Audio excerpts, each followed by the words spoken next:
민수기 18장 21절부터 32절까지의 말씀 교독하시고 마지막 절은 함께 읽습니다. 내가 이스라엘의 11조를 레위 자손에게 기업으로 다 주어서 그들이 하는 일 곧 회막에서 하는 일을 갚나니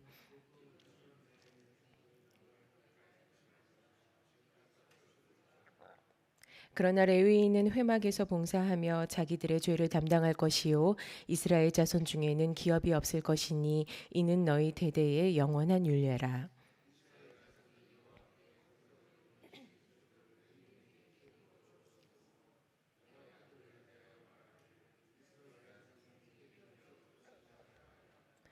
여호와께서 모세에게 말씀하여 이르시되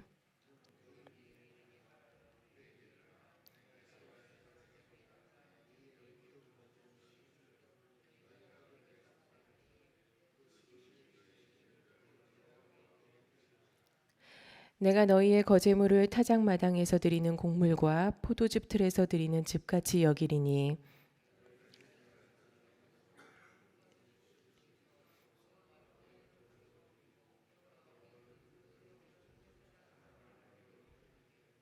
너희가 받은 모든 헌물 중에서 너희는 그 아름다운 것 곧 거룩하게 한 부분을 가져다가 여호와께 거제로 드릴지니라.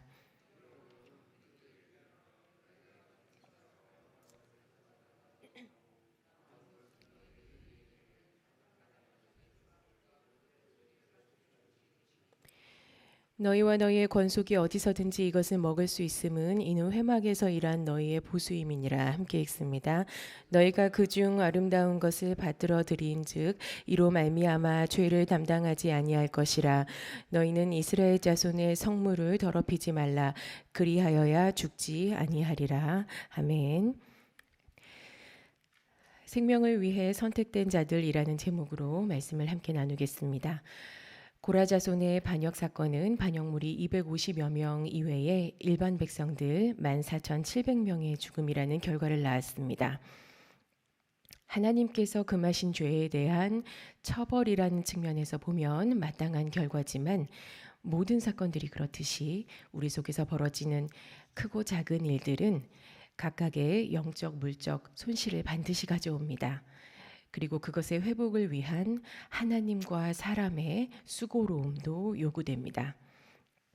여호와께서 행하신 새 일은 16장에 모든 반역자들을 멸하신 것과 17장에 대제사장 아론에 대한 표징을 보이심으로 진을 영적으로 정결하게 정리하신 것, 또 어제 18장 앞부분에 제사장 직분에게 주신 소금 언약, 그리고 오늘 레위 자손의 일과 분깃을 규정하시면서 이스라엘에게 주어진 계획을 다시 한번 정리하는 일입니다.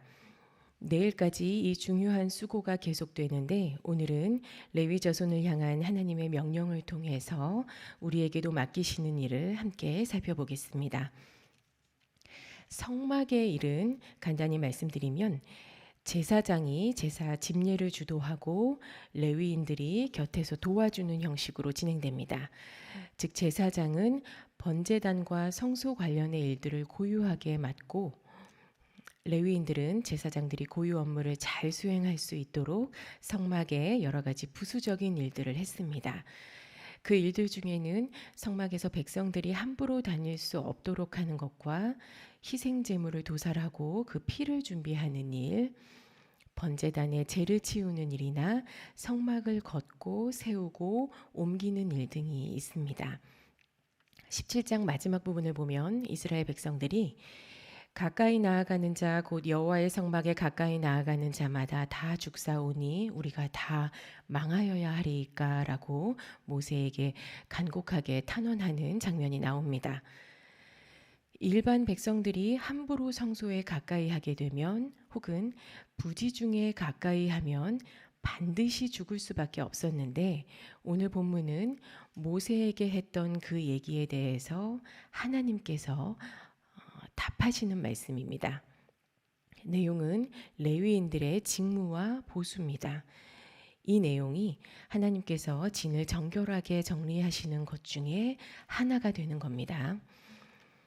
먼저 21절에 보면 하나님께서 레위인들이 회막에서 하는 일을 갚으시겠다고 하시는데 여기서 갚으신다는 갚아주신다는 표현은 일을 한 대가로 보상을 주신다는 뜻입니다. 특히 이스라엘에 바치는 11조가 레위인들의 소득이 된다고 하십니다.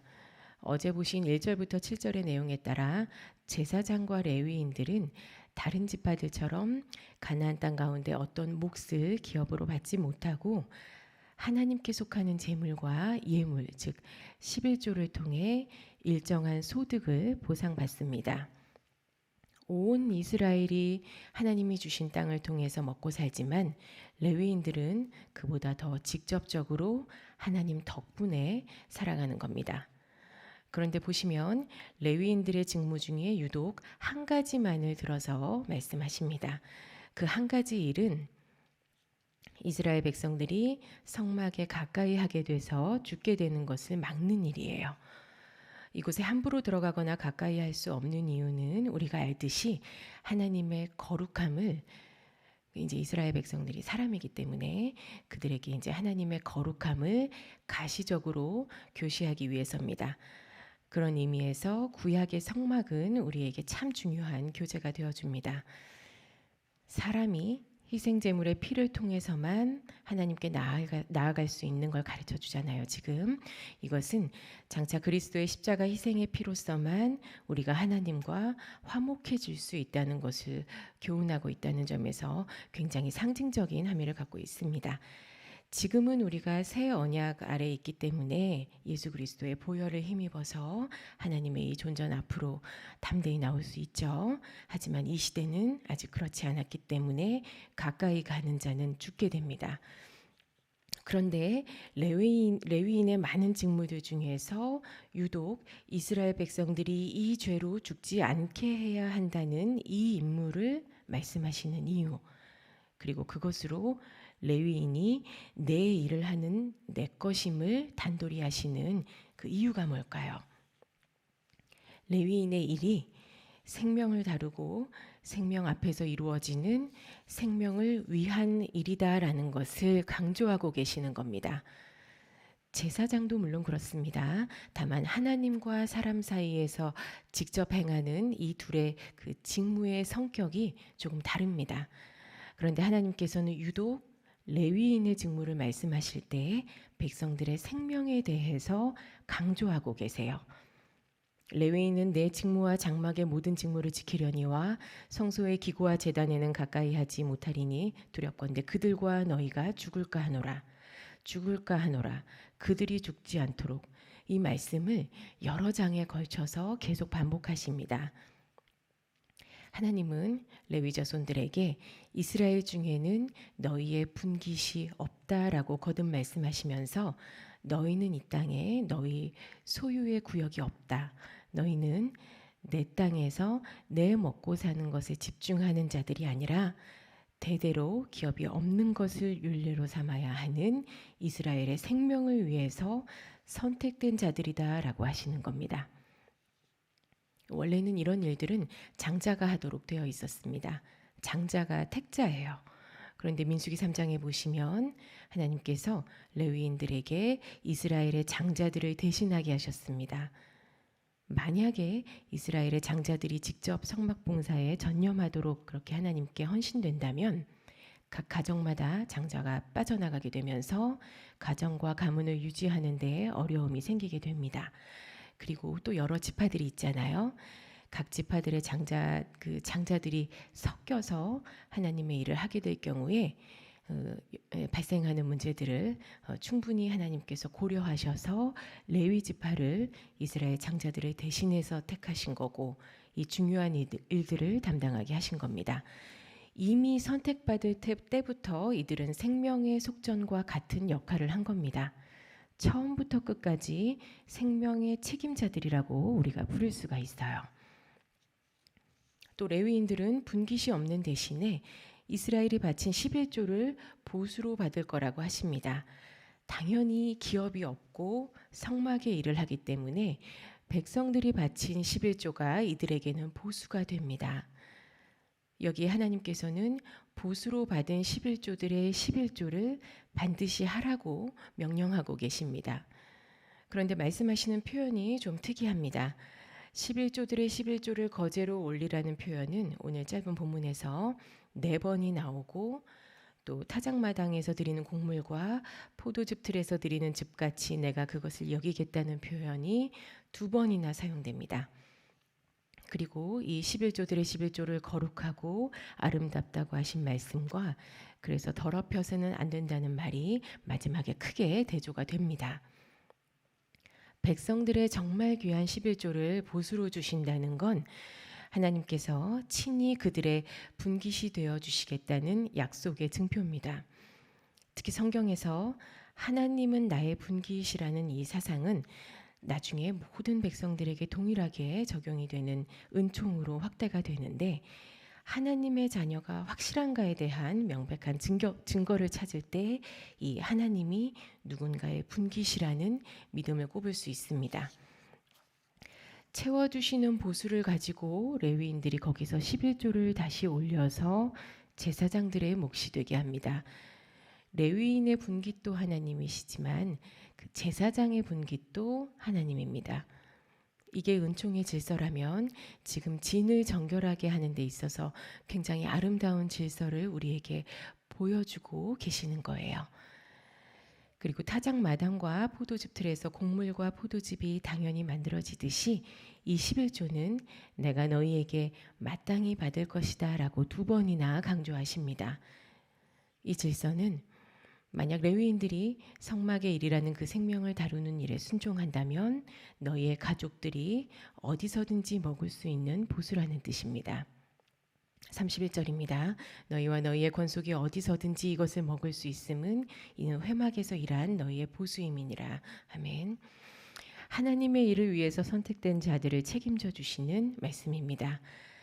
백성들의 아름다운 것을 레위인들이 받아서 나의 아름다운 것이 되게 하고 그것을 거룩하게 해서 다시 제사장의 몫이 되게 하는 이 과정의 순종이 이루어지면 이 모든 전 과정이 타작마당의 곡물과 같고 포도즙 틀에서 드리는 즙같이 당연한 섭리가 된다는 말씀이에요. 왜 이렇게 보장을 해주실까요? 하나님의 일을 하는 레위인들의 권위를 위해서일까요? 이스라엘 백성들의 생명을 위해서입니다. 지금 저희가 함께 보는 모든 말씀들은 말씀을 대언하는 하나님의 사람들의 초점이 맞춰져 있는 게 아니라 하나님의 백성들의 생명을 위해서예요. 마지막 절을 보시면 레위인들이 11조를 올리지 않는 경우에 대해 이스라엘 자손의 성물을 더럽히는 일이라고 하시면서 그럴 경우 이들이 죽게 될 거라 말씀하고 계십니다. 이스라엘 백성들이 바치는 11조를 취하면서 다시 질서에 따라 그 11조를 하나님과 제사장에게 올리지 않거나 혹은 그 외에 더럽히는 일이 발생할 경우에 대해서 이들의 생명을 담보로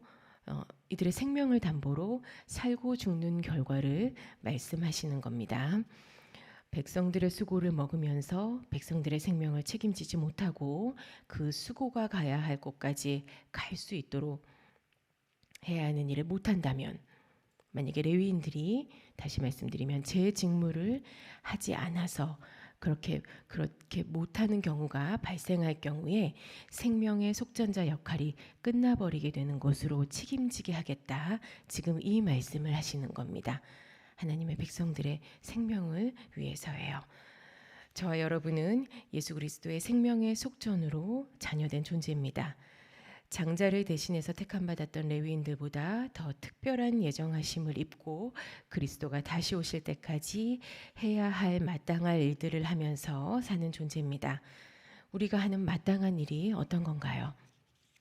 오늘 말씀대로 생명에 대한 책임입니다. 우리는 하나님께서 우리의 분깃이 되어 주셨고 책임져 주시는 하나님의 의에 따라서 각자의 소명을 감당하고 사는 존재입니다. 사역자만 하나님의 일을 하는 마치 별정직 같은 레위인들이라고 생각하시면 안 됩니다. 사역자만 생명을 걸고 생명을 위해서 일하나요? 우리 성도분들의 분깃도 하나님이시잖아요.